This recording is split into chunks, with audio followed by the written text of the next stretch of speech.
नमस्कार, दुनिया आज तक के स्पेशल बुलेटिन में आप सभी का स्वागत है। मैं हूं आपके साथ चित्रा त्रिपाठी। 2021 बस दस्तक देने वाला है, जिसकी तैयारी में इस वक्त पूरी दुनिया लगी हुई है।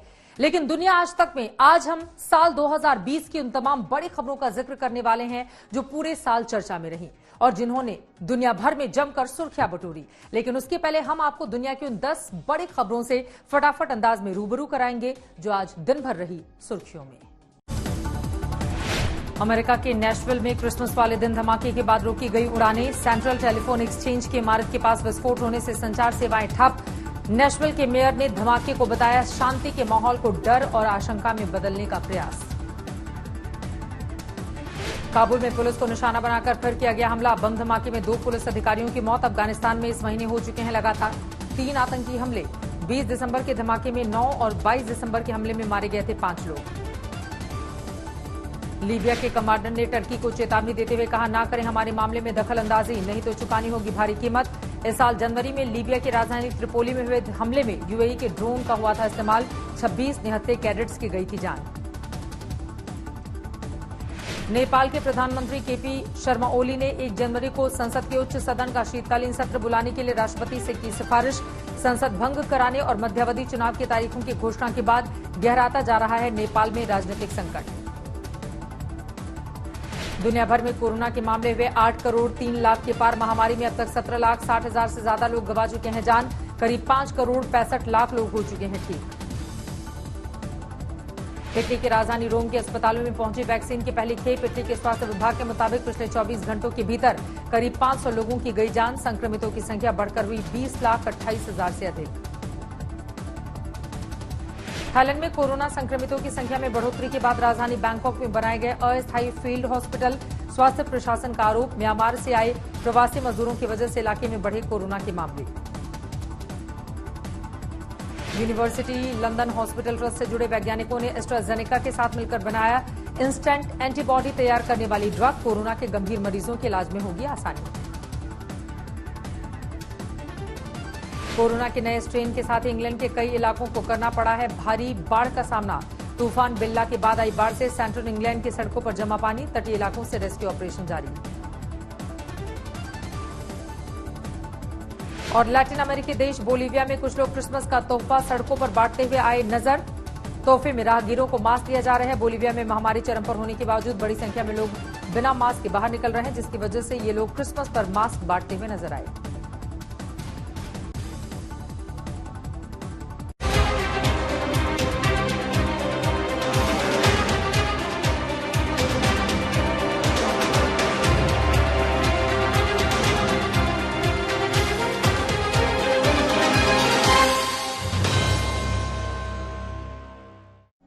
साल 2020 में जहां एक और दुनिया कोरोना की बड़ी मार से परेशान दिखी, वहीं दूसरी तरफ अपने हक की मांग करते तमाम देशों के लोग सड़कों पर जद्दोजहद करते रहे। पूरे साल Israel, Venezuela, Belarus, France, Spain, Hong Kong जैसे करीब 28 देशों में सरकारों के खिलाफ जमकर विरोध प्रदर्शन हुए, जिसने पूरी दुनिया का ध्यान अपनी ओर खींचा।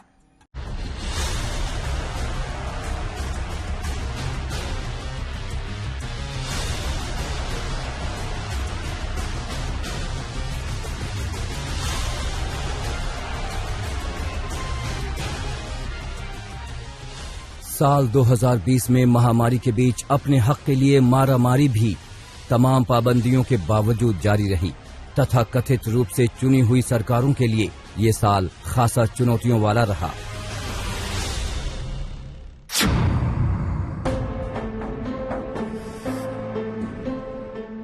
रूस के पड़ोसी देश बेलारूस में 9 अगस्त 2020 को राष्ट्रपति चुनाव के नतीजे आए और पिछले 26 सालों से तानाशाही का पर्याय बन चुके अलेक्जेंडर लुकाशेंको 80% वोट पाकर फिर जीत गए।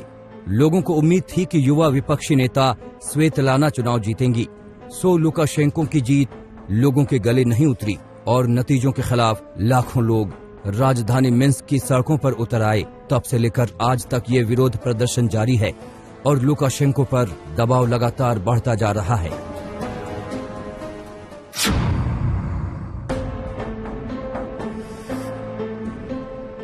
इजराइल की सड़कों पर जनता का सरकार विरोधी प्रदर्शन बीते 7 महीनों से जारी है।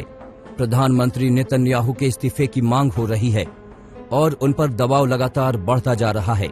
उन पर प्रधानमंत्री रहते हुए रिश्वतखोरी और धोखाधड़ी जैसे मुकदमे चल रहे हैं। मार्च में 1 साल के भीतर तीसरी बार हुए चुनाव में भी उन्हें बहुमत नहीं मिला, तो मई में विपक्षी पार्टी से जोड़ तोड़कर वो 5वीं बार देश के पीएम बन गए। लेकिन जनता को ये रास नहीं आया। बढ़ती बेरोजगारी और कोरोना महामारी से निपटने में ढिलाई के चलते हालात बदतर होते चले गए और इससे गुस्साए लोग सड़कों पर उतर पड़े।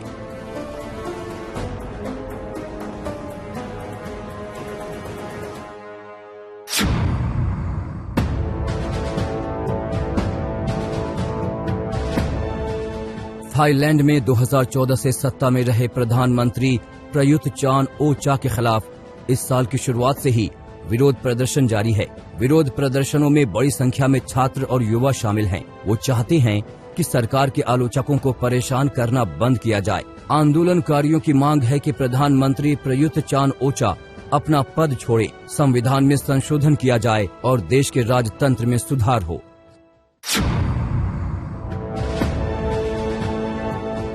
साल के आखिरी महीने में फ्रांस भी सुलग रहा है।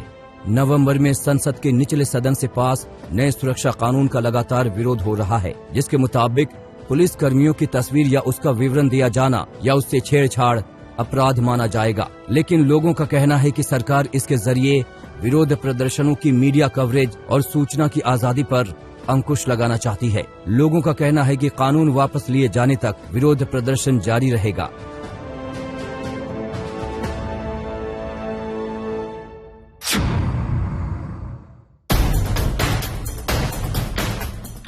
हांगकांग में जून के महीने में पास हुए चीन के नए सुरक्षा कानून का विरोध लगातार जारी है। यहाँ पिछले साल से ही लोकतंत्र समर्थक आंदोलन चल रहा है, जिससे निपटने के लिए चीन ने विवादास्पद सुरक्षा कानून बनाया। ब्रिटिश उपनिवेश रहे हांगकांग को 1997 में एक देश दो सिस्टम नाम के एक समझौते के तहत चीन को दे दिया गया था। लेकिन चीन लगातार हांगकांग के सिस्टम को कमजोर कर उस पर अपना नियंत्रण बढ़ाने की कोशिश करता रहा है, जिसका लोग विरोध कर रहे हैं।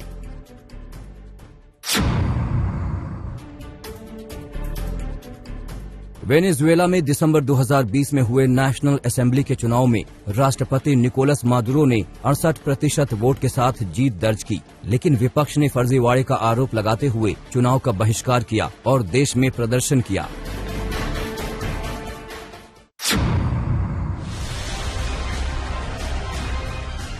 इस साल लैटिन अमेरिका देश अर्जेंटीना में भी महिलाएं अनोखे अंदाज में सरकार के खिलाफ आवाज बुलंद करती नजर आईं। प्रदर्शनकारी महिलाओं ने गर्भपात कानून के मौजूदा नियम को बदलने और इसे वैध करने की मांग की थी। जोरदार प्रदर्शन के बाद सरकार को झुकना पड़ा।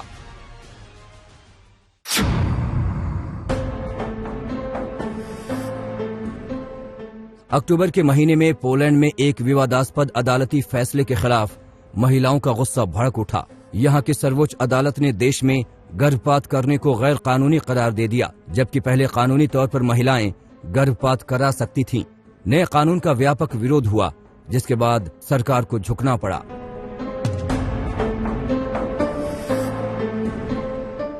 महामारी के इस साल में लोगों की अपनी सरकारों से उम्मीदें बढ़ रही, लेकिन सरकारों ने स्वास्थ्य समेत कई मोर्चों पर उन्हें निराश किया। अब जब कोरोना महामारी ने दुनिया को बदल कर रख दिया है, तो उम्मीद है कि दोनों को ही अपनी जिम्मेदारियों का बेहतर एहसास होगा और नए साल में दुनिया कुछ और बेहतर होगी।